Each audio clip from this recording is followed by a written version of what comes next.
আসসালামু আলাইকুম এভরিওয়ান। আজকে আমি নিয়ে এসেছি রামেন রেসিপি, স্পাইসি রামেন, যেটা আপনারা খুব সহজেই তৈরি করতে পারবেন।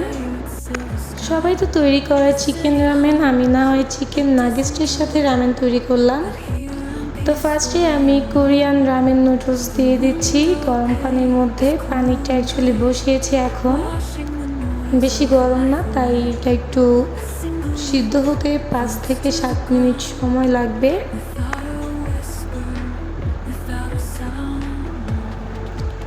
এটা প্রায় সিদ্ধ হয়ে এসেছে, এখন আমি নামিয়ে নিব।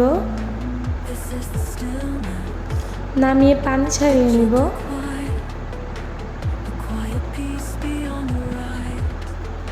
এখন এর মধ্যে একটু ঠান্ডা পানি ঢেলে দেব।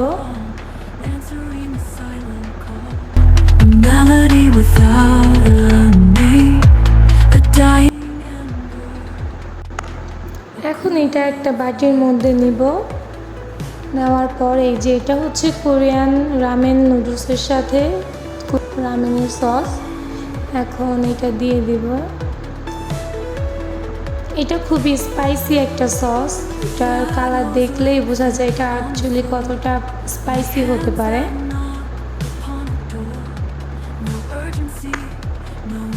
এখন এটা আমি মিক্সড করে নেব। আর একটু দিচ্ছি, কম হয়ে গেছে।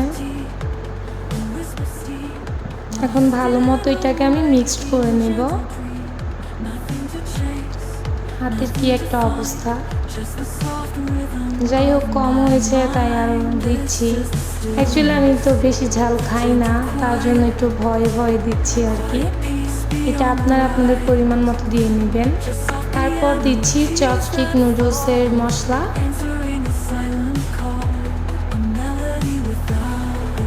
ওই যে আমার পাশ দিয়ে একটা নাদান ছিল, একটা রাক্ষস, ও খেয়ে ফেলছে, তো মাইন্ড করবেন না। এখন এটা মিক্সড করে ফেলছি। অ্যাকচুয়ালি ওই রাক্ষসটা আর কেউ না, ওটা আমার একটা ফ্রেন্ড ছিল, ওর নামটা না বলি।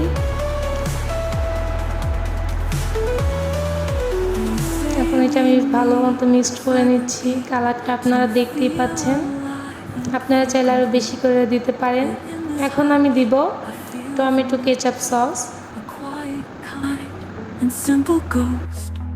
এখন এটার সাথে একটু পানি দিতে হবে, গরম পানি ফুটিয়ে, তাই আমি পানি আগে থেকেই গরম করে দিয়েছিলাম, মানে চুলায় বসিয়ে দিয়েছিলাম, সাথে পানির সাথে তেলও দিয়েছি যেন ফ্লেভার নষ্ট না হয়।